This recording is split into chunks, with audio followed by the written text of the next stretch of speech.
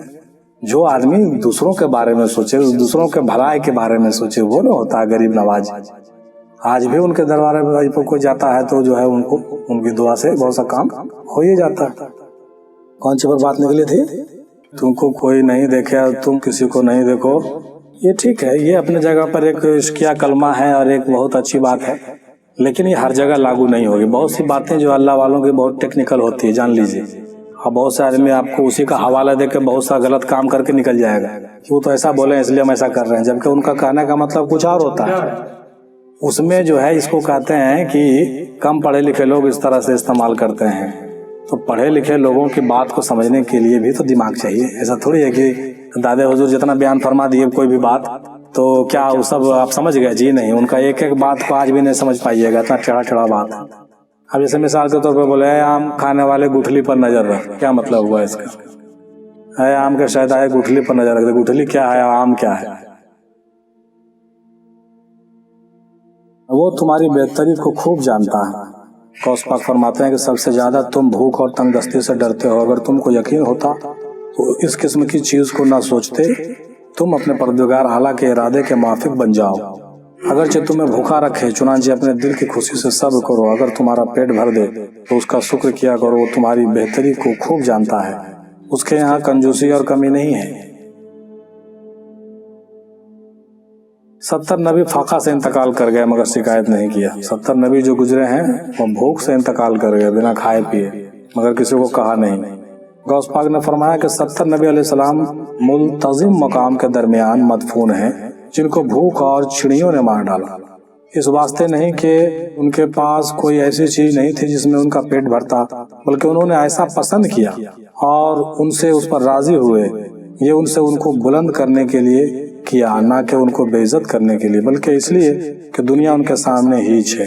میں 70 انبیاء کی موت جو ہے بھوک اور فاقہ سے ہو گئی، اور انہیں کہ اپنے زبردستی ہو گئی نہیں، ان لوگ ایسا چاہتے تھے کہ ہم بھوکے مارے جائیں۔ ایسے بھی نبی لوگ ہوئے وہ چاہتے تھے کہ ہم بھوکے مارے جائیں، ہے نا؟ تو اب بتائیے سمجھ میں آتی ہے بات کچھ؟ حضرت سما نیازی صاحب کے پاس کچھ مرید پہنچے تو انہوں نے کہا کہ حضور ہم کو مرید کرنا ہے، کر لیجئے۔ سما نیازی صاحب نے کہا کہ کیا لینے کے لیے آئے ہو، میرے پاس کیا ملے گا؟ ارے ملے گا کچھ نہیں، الٹے دینا پڑے گا۔ کہا کیا دیں گے حضور؟ کہا کہ خون دینا ہوگا تمہارا، اپنا جان دینی ہوگی۔ میرے پاس مرید ہونے کے لیے آئے ہو تو خون اور جان لے کے آؤ، ملے گا کچھ نہیں اور لگے گا۔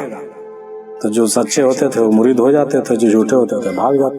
تو وہی چیز دادا حضور بھی ایک فرماتے تھے کہ یہاں پر آئے ہو کچھ ملے گا نہیں سوائے مصیبت پریشانی کی، کچھ ہوگا نہیں، اس لیے مرید مت ہو۔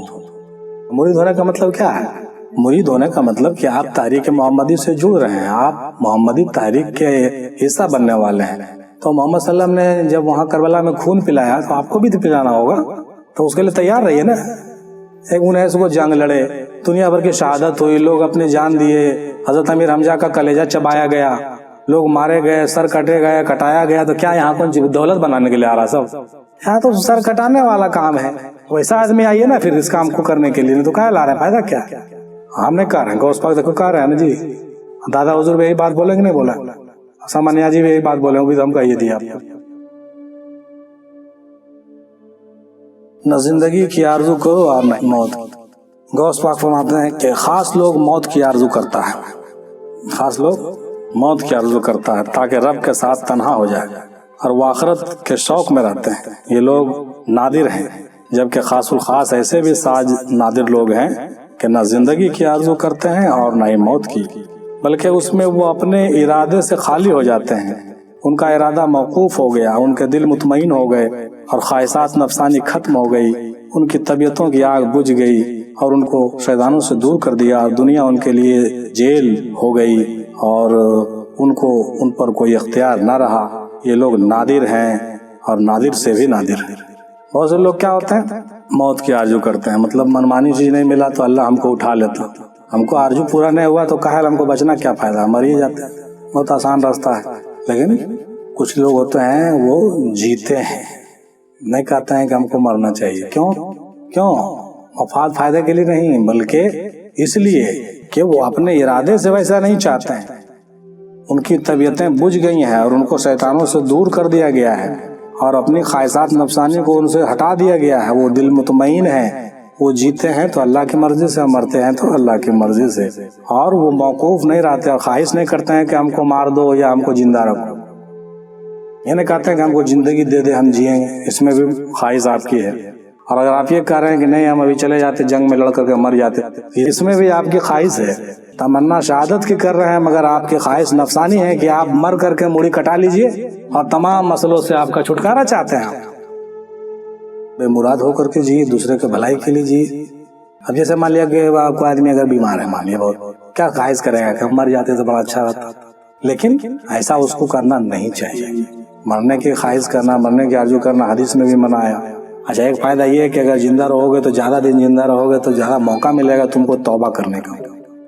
اس سے بہتر ہے کہ جان بچا کے بچو، یہیں توبہ استغفار کرو، پورا گناہ کو پورا یہاں اس کا یہ کرو، اپنے کیے ہوئے جتنے گناہ ہے اس کے جرم کو بھوگو، اور یہیں صاف ستھرا ہو کر کے آرام سے بسترے پر رکٹ کے مرنا زیادہ بہتر ہے، تاکہ وہاں ہم کو اس کا سزا ہم کو بھگتنا نہیں پڑے.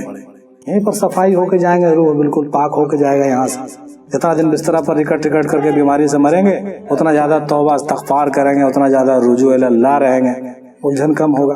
یہ دونوں باتیں کہ نہ زندگی کی آرزو کرو اور نہ ہی موت کی آرزو کرو، بلکہ ہر حال میں خوش رہو. ہر حال میں جیسے اللہ تعالی ہم لوگوں کو رکھے ویسا رہنا چاہیے.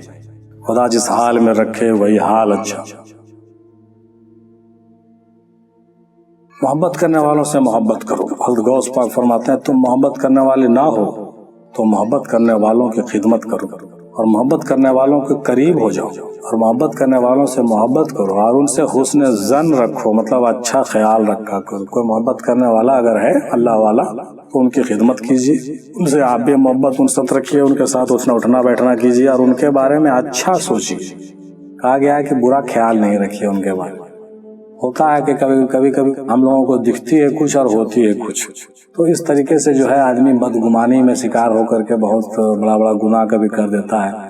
ایک بار کا واقعہ ہے کہ ایسے ایک بزرگ جو ہے بیٹھے ہوئے تھے سمندر کے کنارے، ندی کے کنارے، اور دیکھا کہ ایک ناؤ پر ایک عورت ہے، دور سے نظر آ رہا ہے، اور ایک مرد بیٹھا ہوا ہے، اور گھاڑا میں جو ہے شراب کی ایک بھٹی پڑی ہوئی ہے، ناؤ تیر رہا ہے.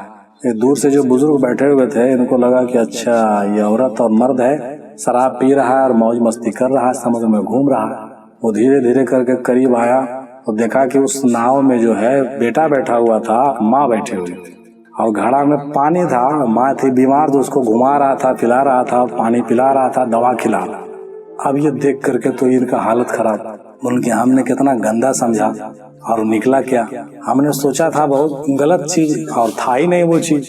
جو دور سے دکھ رہا تھا وہ لگ رہا تھا کہ بہت غلط ہے، لیکن جب نزدیک آیا تو جس پر وہ بہت پچھتایا، بولن کی بہت بڑا گناہ ہم سے ہو گیا ہے، سو آپ لوگوں کے بارے میں ہم نے بہت غلط گمان کر لیا تھا. تو جب کہ آپ لوگ کا معاملہ ویسا نہیں تھا، تو ان لوگ بولے کہ صحیح بات ہے، بنا سمجھے بوجھے کسی کے بارے میں غلط سوچنا جو ہے بہت بڑا گناہ ہے، آپ اس کے لیے توبہ کیجئے. پھر وہ اللہ سے رجوع ہوا اور وہ توبہ کی. تو اسی لیے کسی بھی آدمی کے بارے میں ہم لوگوں کو غلط سوچنے کی ضرورت نہیں ہے. ٹھیک ہے، جو کر رہا ہے اس کا اعمال اپنے ساتھ ہے کہ نہیں.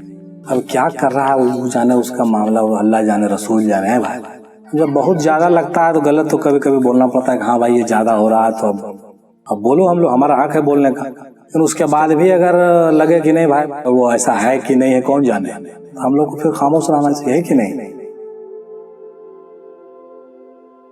اپنی قدر پہچاننی چاہیے۔ قطب الاقطاب غوث پاک فرماتے ہیں کہ حضرت شیخ حماد رحمۃ اللہ علیہ فرماتے ہیں کہ جس نے اپنی قدر نہ پہچانی اس کو قدروں نے اس کی قدر پہچانوا دی۔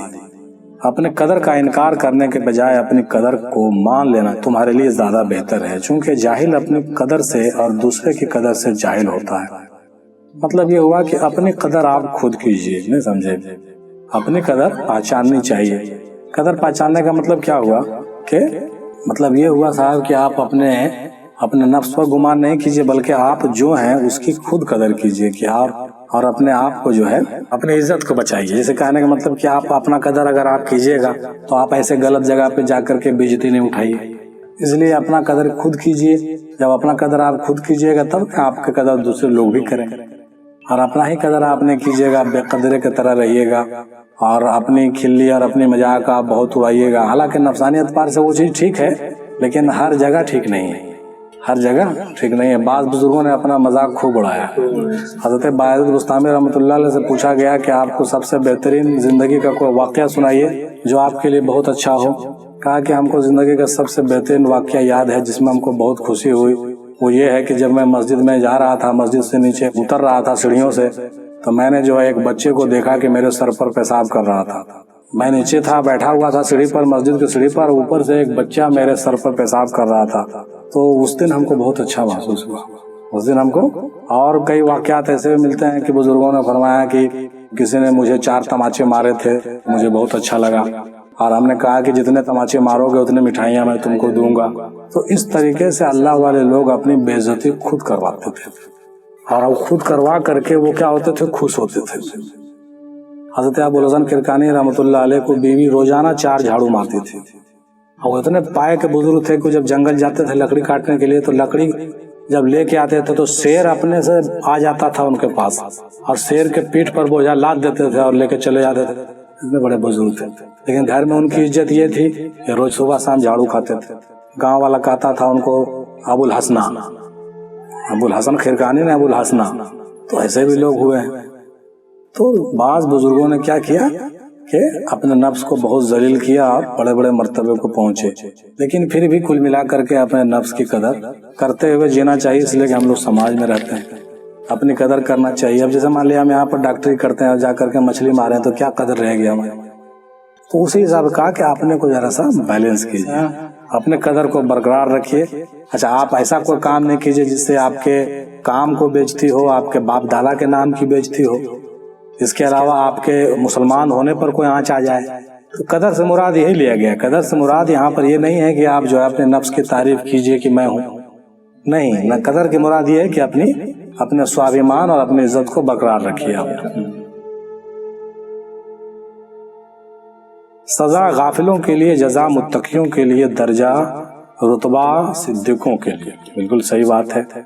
غوث پاک فرماتے ہیں کہ مت بھاگو، تمہارے میں سے جو آگے ہوتے ہیں اسے تکلیف اور تنگی، سختی اور نرمی کا معاملہ کرتا ہے، تاکہ اس کو پہچان لیں اور اس کا شکر کریں اور اس کے ساتھ صبر کریں اور اس سے توبہ کریں، سزا دیں۔ سزا جو ہوتی ہے غافلوں کے لیے ہوتی ہے، اور بدلہ جو ہوتا ہے، جو جزا ہوتا ہے، وہ مومن اور متقیوں کے لیے ہوتا ہے، اور مقام جو ہوتا ہے، درجہ مقام نیکیوں کے لیے ہوتا ہے، یقین کرنے والوں کے لیے، تائید کرنے والوں کے لیے اور سچوں کے لیے ہوتے ہیں۔ یہ غوث پاک فرماتے ہیں۔ اس کو سمجھنے کے لیے موٹا موٹی یہ سمجھیے اس بات کو، 3 چیزیں ہیں۔ عبادت کیجئے گا تو آپ کو جنت ملے گا، اور ریاضت کیجئے گا تو آپ کو مرتبہ ملے گا، پوسٹ ملے گا، لیکن جب محبت کیجئے گا تو محبت کے بدلے محبت ملے گا۔ یہ 3 چیز کو سمجھ لیجئے گا تو معاملہ ختم۔ اگر عبادت کر رہے ہیں تو بدلہ جنت ملے گا، لیکن ریاضت کیجئے گا تو جنت تو ملے گا ہی، پوسٹ ملے گا دنیا میں بھی۔ آپ کوئی مرتبے پر ہو سکتا ہے کہ آپ کتب بن جائیے، ہو سکتا ہے آپ کلندر بن جائیے، ہو سکتا ہے اوتاد بن جائیے، آپ کو پوسٹ دے دے بھائی۔ تو یہ سب ریاضت سے بڑے بڑے مرتبے ملتے ہیں، آج بھی ملتے ہیں، ایسی بات کی نہیں۔ لیکن ایک راستہ جو محبت والا ہے اس کو جنت بھی نہیں چاہیے اور پوسٹ بھی نہیں چاہیے۔ اس کو اللہ سے محبت ہے تو اس کو صرف اللہ کی محبت چاہیے، رسول کی محبت چاہیے۔ تو وہ جو ولی ہوتا ہے اس کو دوست کہتے ہیں، تو ولایت اس کو چاہیے، ولایت اس کو نہیں چاہیے، اس کو ولایت چاہیے، مانے اللہ کی دوستی چاہیے۔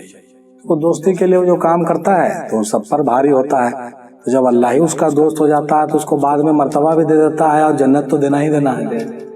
محبت کیجیے گا، عشق کیجیے گا تو مرتبہ چاہے گا تو دے دے گا، نہیں چاہے گا نہیں دے گا. جنت تو ہمارے باپ کی جاگیر ہے. وہاں سے نکل کے آئے ہمارے ابا آدم علیہ السلام تو وہ کیا دوسرے جگہ چلے جائیں گے؟ پھر تو وہیں نہیں جانا ہے، میرا پراپرٹی ہے، اس کے لیے کیا سوچنا ہے؟ تو یہ اپنے اپنے سمجھ کی بات ہے.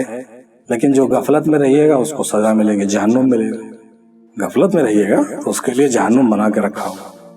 اس لیے غفلت میں نہیں رہیے، بلکہ یا تو عبادت کیجیے یا تو ریاضت کیجیے، یا نہیں تو پھر محبت کا راستہ اختیار کیجیے. یہ غوث پاک بھی فرما رہے ہیں صفحہ نمبر 240 پر جلال الخاطر پر. جو جتنا زیادہ محبوب ہے اتنا ہی ستایا ہوا ہے. غوث پاک کہتے ہیں حدیث کے حوالے سے، نبی کریم نے فرمایا صلی اللہ علیہ وسلم کہ نبیوں کے گروہ کو لوگوں سے زیادہ مصیبتیں درپیش ہوتی ہیں، پھر ان جیسوں کو، پس ان ایسوں کو مومن کی جب آزمائش ہوتی ہے صبر کرتا ہے اور اپنی مصیبت کو لوگوں سے چھپاتا ہے اور ان سے شکایت نہیں کرتا. اس لیے کہ رسول صلی اللہ علیہ وسلم نے فرمایا کہ مومن کی خوشی اس کے چہرے کی خوشی ہوتی ہے اور اس کا غم اس کے دل میں ہوتا ہے. لوگوں سے خوشی سے ملاقات کرتا ہے یہاں تک کہ ان کو خبر بھی نہیں ہوتی کہ اس کے دل میں کیا ہے. اللہ وہ ایمان والے اپنے باطن کے خزانوں کو چھپاتے ہیں. ایمان والے اپنے باطن کے خزانوں کو چھپاتے ہیں، اس لیے کہ اللہ والے جانتے ہیں کہ باطن کا خزانہ کیا ہے. تو جو جتنا زیادہ اللہ کا مقبول ہوتا ہے وہ زیادہ اتنا کیا ہوتا ہے؟ ستایا ہوا ہوتا ہے، اس کا دل شکستہ ہوتا ہے. عیسیٰ علیہ السلام نے اللہ تعالیٰ سے پوچھا کہ آپ کہاں رہتے ہیں؟ تو جواب آیا اندا منکسرت قلوبہم لا جلی، میں ٹوٹے ہوئے دلوں میں رہتا ہوں. کون کہا؟ اللہ تعالیٰ نے کہا. اللہ تعالیٰ سے پوچھا عیسیٰ علیہ السلام نے کہ آپ کہاں رہتے ہیں؟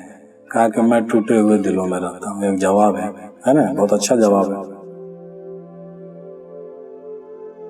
غم و مصیبت سے حکمت اور اسرار کھلتے ہیں. اب دیکھیے اس کا فائدہ جو ہے ٹیکنیکلی کیا ہے. خالی نہیں کہ خالی اللہ والے کو جو ہے اللہ تعالیٰ غم دیتا ہے تو خالی ایسے دیتا ہے کہانی سننے کے لیے نہیں، اس کے پیچھے راز ہوتی ہے، بھید ہے. غم کیوں دیتا ہے اللہ والے کو؟ اس لیے کہ غم سے ہی جو ہے کیا ہوتا ہے، حکمت اور اسرار کھلتے ہیں. حکمت اور اسرار موج پرست اور آرام پرست کو کبھی نہیں کھلے گا. حکمت اور اسرار بھید یا جو بات چیت ہم لوگ ابھی کر رہے ہیں، سمجھ رہے ہیں، بوجھ رہے ہیں، ذرا منا جو بھی، یہ بھی غم اور مصیبت کا ہی نتیجہ ہے کہ کچھ سمجھ میں ہم لوگوں کو آتی ہے بات. اگر ذرا منا ہم لوگ اس کو جھیلتے ہیں تو کچھ بات سمجھتے ہیں، ورنہ نہیں سمجھ پائیے. غوث پاک فرماتے ہیں کہ غم دلوں پر حکمتوں اور رازوں کو برسانے والا بادل ہے. تم غم اور شکستگی پر صبر کیوں نہیں کرتے ہو؟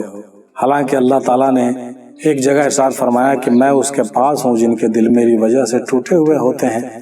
جب دل دوری سے ٹوٹتے ہیں تو نزدیکی یعنی قربیت کے جوڑنے والا آتا ہے، ان کو جوڑتا ہے. اور جب مخلوق سے وحشت محسوس کرتے ہیں کہ غم اور مصیبت جو ہے وہ ہمارے روحانیت میں ترقی کے لیے بہت ضروری ہے.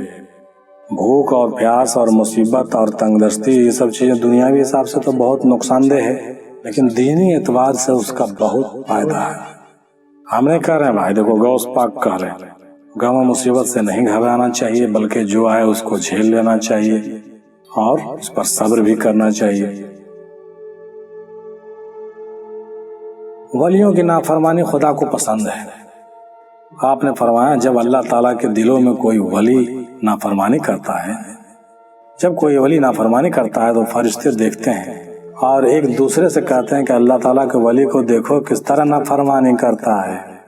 اس کی نافرمانی دوری اور نفاق سے تعجب نہیں کرتے، کیونکہ وہ جانتے ہیں کہ چند دنوں کے بعد وہ دوست پیارا، نزدیکی اور محترم، پاک سفارش دوست اور وارث ہونے والا. مطلب یہاں پر تھوڑا ٹیکنیکل بات ہے، اس کو سمجھ لیجئے. صفحہ نمبر 242 پر جلال الخاطر میں غوث پاک کہتے ہیں کہ ولی جو ہوتا ہے نا، وہ تو ولی، اس کا مقابلہ کوئی دوسرا نہیں کر سکتا. جو ولی ہو گیا وہ اگر کوئی نافرمانی بھی کر رہا ہے وہ اللہ کو پسند آتا ہے. جیسے ہم لوگوں میں کیسے ہوتا ہے کہ جب کسی سے دوستی بہت زیادہ کلوز ہو جاتا ہے تو کبھی کبھی ہو جاتا ہے نا کہ چلو تمہاری بات نہیں مانیں گے، دیکھتے ہیں تم کیا کرتا ہے، تو اس سے دوستی ختم نہیں ہوتا ہے، بلکہ اس سے کیا آتا ہے، دوستی اور بڑھ جاتا ہے. تو یہاں بھی وہی چیز ہے، اللہ تعالیٰ کو اپنے ولیوں کی نافرمانی پسند ہے۔ پھر سے اس کو دیکھو کہ جب کوئی ولی نافرمانی کرتا ہے، اللہ کے ولیوں میں سے کوئی ولی جب نافرمانی کرتا ہے تو فرشتے دیکھتے ہیں اور ایک دوسرے سے کہتے ہیں کہ اللہ تعالیٰ کے ولی کو دیکھو کس طرح نافرمانی کرتا ہے۔ اس کی نافرمانی دوری اور نفاق سے تعجب نہیں ہونا چاہیے، اس سے حیرت نہیں کرو کہ یہ دوری کیوں ہو گیا، نفاق ہو گیا یہ، بلکہ چند دنوں کے بعد یہ وہی دوست ہے جو پھر دوست ہی ہو جائے گا اور دوست ہی ہے۔ لیکن کیا ہے کہ اس کے اندر کچھ ٹیکنیکل باتیں ہوتی ہے، ذرا منا ایسے بھی دیکھو گے جہاں زیادہ ناز نخرا ہوتا ہے وہاں زیادہ پیار محبت بھی ہوتا ہے، نہیں ہوتا؟ تو وہی چیز ہے، جس طرح سے روٹنے اور منانے کا سلسلہ چلتا ہے عاشق معشوق کے بیچ، اسی طریقے سے اللہ والے اور اللہ کے بیچ جو ہے یہ کام چلتا رہتا ہے۔ اس لیے اللہ والوں پر کبھی انگلی مت اٹھائیے، کبھی بھی، اس لیے کہ وہ آپ کی طرح نہیں ہے۔ وہ کام اگر الٹا بھی کرے تو بعد میں کچھ دوسرا چیز ہو سکتا ہے، لیکن ہاں شرط ہے کہ ولی ہونا چاہیے، وہ ولی ہو اور وہ کام اس کی محبت میں کر رہا ہو۔ تب اگر اس کی محبت میں نہیں کر رہا ہو وہ کام مکمل ڈھنگ سے، اگر نفسانیت دکھ رہا ہو تم کو، تو یہ سمجھ لو کہ نہ تو وہ ولی ہے اور نہ ہی وہ ولی والا کوئی حرکت کر رہا ہے۔ اس چیز کو دیکھنا ہوگا۔ تمہارا وجود ہی سب سے بڑا پردہ ہے۔ جناب سعد جیلانی رضی اللہ تعالیٰ عنہ کیا فرماتے ہیں، تمہارا مخلوق کے ساتھ کھڑا ہونا ان سے تمہارا پردہ ہے۔ دنیا میں مرتبہ کی خواہش اور سرداری کی چاہت ان سے تمہارے پردے ہیں، یعنی تمہاری نفسانی خواہشات اور تمہارا وجود ہی سب سے بڑا پردہ اور حجاب ہے، یعنی کہ تمہارا خود ہی تمہارا آڑ ہے، سب سے بڑا روڑا ہے، رکاوٹ ہے۔ یہ بہت بڑی بات ہے۔ صفحہ نمبر 243، یہ ٹیکنیکل بات ہے۔ حضرت مخدوم صفی الدین بہاری رحمۃ اللہ علیہ نے لکھا اپنے کتاب میں کہ میں نے پوچھا کہ میرا گناہ کیا ہے، جواب آیا کہ تیرا وجود ہی سب سے بڑا گناہ ہے۔ میں نے پوچھا کہ میرا گناہ کیا ہے، گناہ یہ نہیں ہے کہ ایسے کر رہے ہیں، اس کو مار دیا، اس کو پٹ دیا، اس کو لوٹ لیا، کہہ رہے یہ تو گناہ ہے، عام ڈھنگ سے گناہ ہے، لیکن سب سے بڑا گناہ ہے کہ تیرا وجود ہی سب سے بڑا گناہ ہے۔ تم جو ہو نا یہی گناہ ہے، تم جب تک ہو تب تک گناہ ہے، تم نہیں رہو گے تو گناہ ختم۔ اب بولو سمجھ میں آتی ہے بات؟ یہ بہت اوپر کی بات ہے۔ اب یہاں پر دو بات ہم کہہ دیتے ہیں، اس کو سمجھ لو کہ جہاں تک گناہ والا بات ہوتا ہے نا، گناہ کی جہاں تک بات ہے تو شروع میں بتایا جاتا ہے کہ گناہ جو ہے وہ نفس پیدا کرواتا ہے۔ جتنے بھی چیزیں بری ہم لوگ کرتے ہیں اس سے بچنا کیا ہے، گناہ سے بچنا۔ اس پر کنٹرول آپ کر لیے تو وہ آپ سمجھ لیجئے گناہ سے بچے۔ بری چیزوں سے پرہیز، جس کو بولتے ہیں کہ تمام جو مذمومہ صفت ہوتی ہے، مذموم صفتیں جتنی ہیں، مطلب جتنی بری صفتیں تمہارے پاس ہیں، چوری ڈکیتی برا بھلا جس سے سماج کو اور تمہارے سب پریوار کو، یہ تمام جو نقصان دینے والی چیزیں ہیں وہ کیا ہے، سب سے پہلا گناہ ہے۔ لیکن دوسرا یہ بھی گناہ ہے، نیکیاں بھی گناہ بن جاتی ہیں۔ کب؟ طریقت کے راستے میں۔ شریعت میں تو وہ تھا، طریقت میں نیکیاں بھی گناہ ہے۔ بعض کتابوں میں اللہ والوں نے لکھا کہ وہ پانی بھی تمہارے لیے گناہ ہے جس سے تم کو پینے کے بعد نیند آ جائے، لکھا ہے بہت سے کتابوں میں، ایسا بھی آیا ہے نا۔ تو جو شریعت میں شراب پینا گناہ ہے، لیکن طریقت میں پانی بھی پینا گناہ ہو جاتا ہے۔ کب؟ جب وہ ہم کو غافل کر دے۔ بات آ رہی سمجھ میں؟ تو یہاں پر شریعت میں تو گناہ کو چھوڑنا ہے، لیکن طریقت میں ہوتا کیا ہے نا کہ طریقت میں نیکیوں کو بھی قربانی کرنی پڑتی ہے۔ سمجھو کہ نہیں؟ یہ تھوڑا ٹف چیز ہے۔ نیکیوں کی قربانی آپ سوچیے کیسے کیجیے؟ نیکیوں کی قربانی مطلب یہ کہ آپ کو لگ رہا تھا کہ آپ میلاد پڑھتے اور آپ کو بہت مزہ آتا، لوگ آپ سے سنتے اور رسول اللہ کا ذکر ہوتا، تو یہ من میں خواہش تھی آپ کی۔ اب آپ کے من سے وہ خواہش نکال دی گئی، توبہ کر لیجئے کہ وہ نیکی آپ نہیں کریں گے، وہ نیکی بھی آپ کے لیے حجاب ہے۔ آپ اگر یہ سوچ رہے ہیں کہ آپ شاعری کریں گے، لوگ آپ کی شاعری کو پڑھیں گے اور بڑے محظوظ ہوں گے اور آپ جو ہے بڑے اچھا کریں گے، تو شریعت میں تو بہت اچھا ہے کہ نیکی کا کام کر رہے ہیں آپ، لیکن طریقت میں یہ آپ کے لیے گناہ بن سکتا ہے جب آپ کو یہ غافل کر دے، آپ کو اللہ کے بیچ میں غفلت ڈال دے، اللہ کے راستے میں چلنے سے آپ کو روڑا بنا دے بیچ میں، تو وہاں پر یہ چیزیں جو ہے نیکی بھی گناہ ہو جاتی ہے۔ اسی طریقے سے اس بات کو مخدوم بابا لکھے ہیں کہ تمہارا وجود ہی سب سے بڑا گناہ۔ تم زندہ رہو گے یا تو غلط کرو گے یا تو اچھا کرو گے، یہ نہ ہوگا۔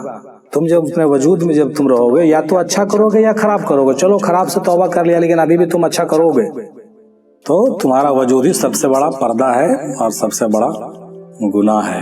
اس لیے برائی کرنا چھوڑ دیجئے، اس کے بعد نیکی کیجئے، لیکن نیکی کرنے کا گمان نہیں کیجئے، اور اپنے وجود کو اپنے سے باہر رکھیے، دور رکھیے، اپنے کو اپنے سے باہر رکھیے۔ میں بشریت سے باہر نکل چکا ہوں، تم بھی نکل جاؤ، غوث پاک کہتے ہیں۔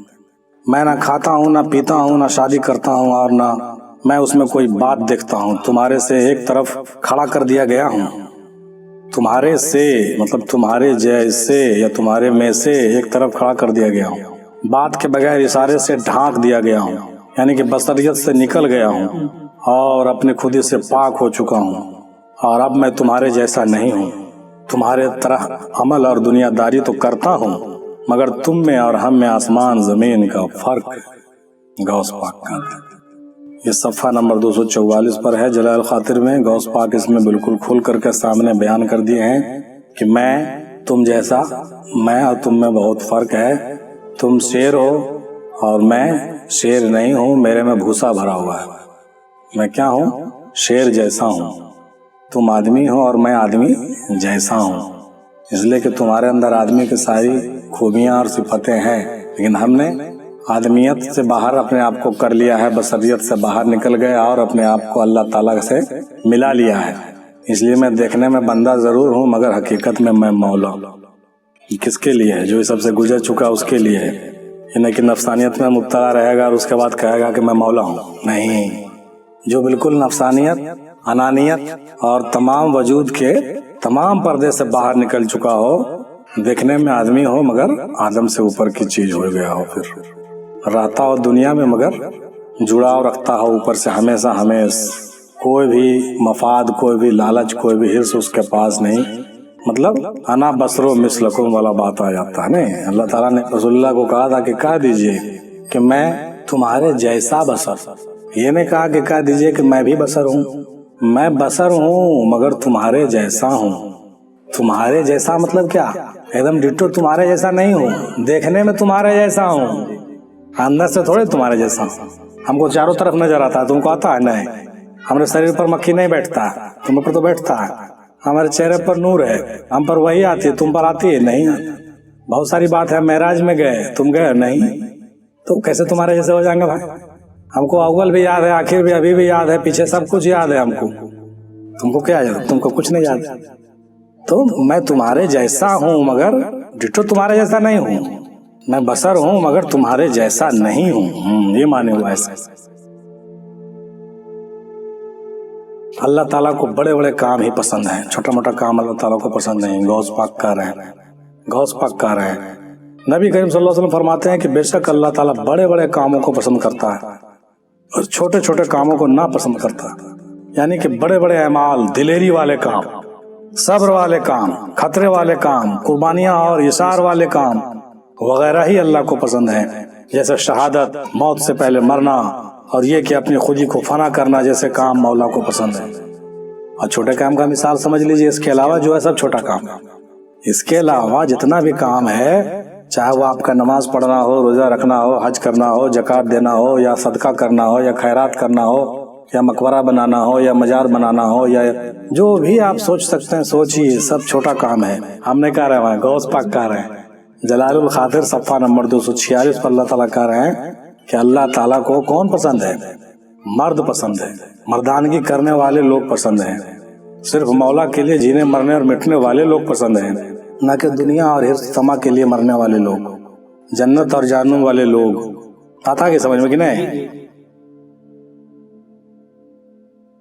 آخرت میں سب سے پوچھ تاچھ کی جائے گی، ایسا مت سمجھیے کہ بغیر پوچھلے بھیج دیا جائے گا، نہیں، پوچھے گا ضرور۔ غوث پاک کہہ رہے ہیں، بہت سے لوگ اس میں اختلاف کرتا ہے کہ کوئی پوچھ مات نہیں ہوگا، نہیں، پوچھ مات تو ہوگا، حساب تو دینا پڑے گا۔ نبی کریم صلی اللہ علیہ وسلم کا ارشاد یہ ہے کہ تم میں سے سب حاکم ہیں اور تمہارے سے تمہارے ریت کے بارے میں باز پرس ہوگی، کوسچن کی جائے گی، اس کے بچے اور بیوی کے ادب کے بارے میں پرسش کی جائے گی ہوگی، اور اس کے بچوں اور بیویوں سے سوال ہوگا، ہر آقا سے اس کے غلام کے بارے میں اور ہر غلام سے اس کے آقا کے بارے میں سوال ہوگا، مکھیا سے اس کے گاؤں والوں کے بارے میں اور بادشاہ سے اس کے اہل سلطنت کے بارے میں پوچھ تاچھ ہوگی، اور امیر المومنین جو کہ سارے مخلوق کا حاکم ہے اس کی رعایا کے بارے میں بھی پوچھ ہوگی۔ سب کو جواب دینا ہوگا کہ آپ کیا کرتے تھے وہاں. صفحہ نمبر 247 پر ہے. سب سے پوچھ تاچھ ہوگا, سب حساب دینے کے لیے تیار ہے. یہ مت سوچیے کہ حساب نہیں لے دینا پڑے گا. قرض واپس کرتے وقت خوشی سے زیادہ دو. کسی سے اگر قرض کسی کو لوٹانا ہو تو لوٹائیے, تو خوش ہو کر کے جتنا لیے تھے اس سے زیادہ دیجیے. غوث پاک فرماتے ہیں کہ نبی کریم صلی اللہ علیہ وسلم سے روایت ہے کہ جب دوسرے شخص سے روپوسی کوئی قرض لو تو ادائیگی کے وقت تولنے والے کے لیے فرمایا کہ تول اور بڑھا دو. جب تم سے ایسے میں کوئی آدمی کسی سے قرض لے لے جو اسے لی ہے تو اسے اچھی اس کو دے دو, اور پہلے آپس میں شرط کیے بغیر اس کو بڑھتی دے. مطلب قرض جو لیجیے نا, تو قرض کو یہاں پہ دیکھیے دو بات پیدا ہوتا ہے. ایک آدمی ہوتا ہے جو قرضہ لیتا ہے تو کہتا ہے کتنا ہم انٹرسٹ لیں گے, وہ مانگ کے لے رہا ہے, وہ گناہ ہو گیا. لیکن اگر وہ آدمی لوٹانے والا بنا مانگے ہوئے بڑھا کے دیتا ہے تو وہ اس کے لیے نیکی ہو جاتا ہے. دیکھیے کتنا ٹیکنیکل چیز ہے. آپ نے کسی سے اگر 5,000 روپیہ لیا, بہت دن کے بعد اس کو آپ لوٹا رہے ہیں, تو آپ اس کو لوٹائیے تو 5,000 روپیہ بھی دیجیے اور 1 کلو مٹھائی بھی پہنچے, یا نہیں تو کم سے کم 500-1,000 روپیہ ایکسٹرا دیجیے الگ سے خوشی سے. بھائی دیکھیے ہم سود نہیں دے رہے ہیں, یہ ہم آپ کو اس لیے دے رہے ہیں کہ آپ نے وقت پر میرا کام چلایا. اب سوچیے کیسا شکشا ہے اسلام کا. وآخر دعوانا الحمدللہ رب العالمین برحمتک یا ارحم الراحمین.